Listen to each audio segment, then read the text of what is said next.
तुम ट्रम्प से क्यों डरते?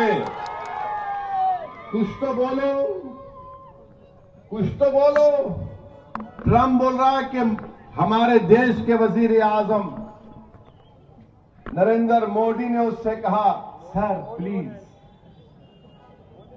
बीजेपी के लोग कुछ नहीं बोलेंगे, आरएसएस कुछ नहीं बोलेंगे।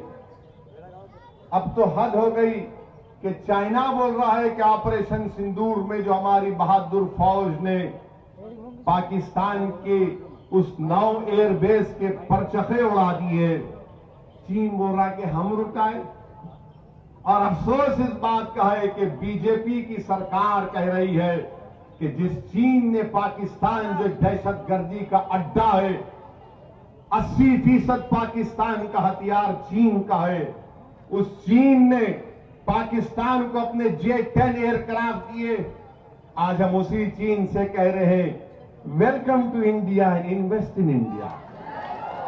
आइए, हम लाल कालीन बिछाएंगे, फूल बरसाएंगे, आपकी आरती उतारेंगे, आपको गुलाब का हार पहनाएंगे। आइए, पैसा लगाइए। मेरे भाई, जो मुल्क हमारे पड़ोसी मुल्क में दहशतगर्द बैठे हुए हैं, उस मुल्क की हथियारों से मदद कर रहा है। बताओ बीजेपी आरएसएस वालों, क्या ये बात मुनासिब है? आज अमेरिका किस तरीके से भारत पर, ये हमारी आजादी जो हमको मिली, जिसमें आरएसएस का कोई रोल नहीं था, ना बीजेपी का था, उस वक्त के जनसंघ का था, ना संघ परिवार का था। ये आजादी मिली तो इसमें उन मुजाहिदीन का खून शामिल था। मौलवी अलाउद्दीन रहमतुल्लाह अलैह मक्का मस्जिद के इमाम, सुल्तान बाजार में अंग्रेजों के खिलाफ एहतजाज किए तुर्रेबाज खां के साथ। काला पानी का पहला मुजरिम अगर कोई था तो सरजमीन दखन का था, आलिम दीन था। इस मुल्क को आजादी मिली तो हमारे उलमाओं के जिहाद के फतवे की वजह से मिली। इस मुल्क को अगर आजादी मिली तो इस मुल्क के दिल्ली से लेकर मौजूदा लाहौर की रोड पर जितने पेड़ थे, उन पेड़ों पर उलमाओं की लाशें लटक रही थी।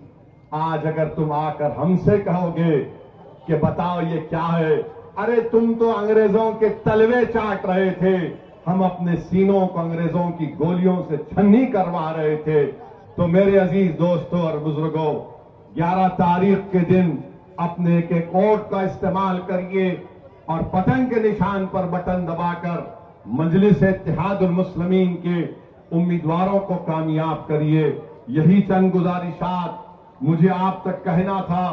मैं उम्मीद करता हूं, कोई पैरों पे गोली मारते हैं उत्तर प्रदेश में, तो कोई जान ले लेते हैं बालासोर ओडिशा में।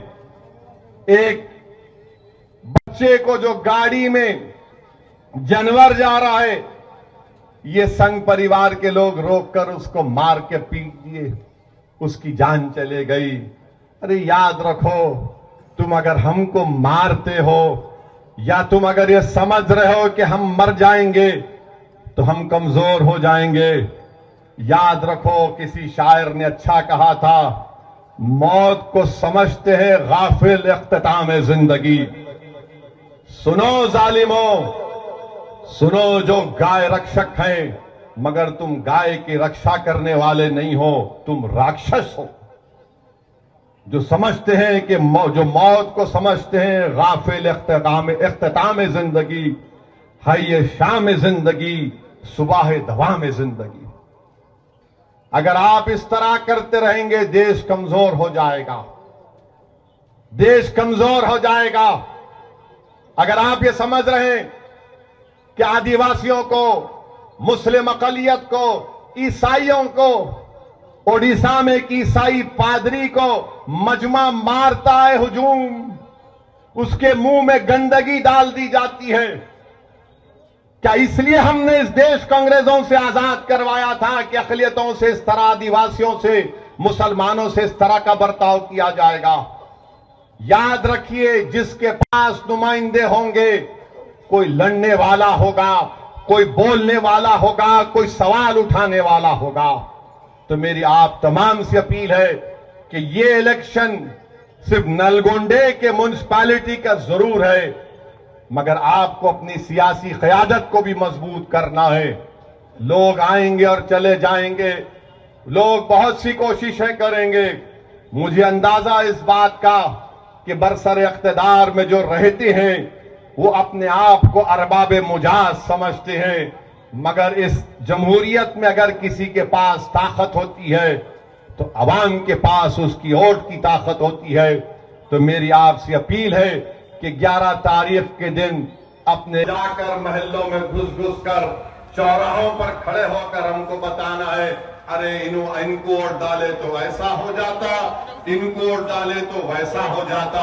मैं उन दलालों से बोल रहा हूं, सुनो मेरी बात को तुम, जो मेरी तकरीर के बाद तुम बरसर इख्तिदार जमात कोई भी रहो, कांग्रेस रहो, बीआरएस रहो, ये ऐसे दलाल है, ये ऐसे दीवार पर बैठने वाले कबूतर हैं कि इनका जिंदगी का मकसद एक ही होता है कि मुसलमानों की पार्टी के एमएलए हैं, 8 वार्ड हैं, 8 में से 6 वार्ड मंजलिस जीत गई।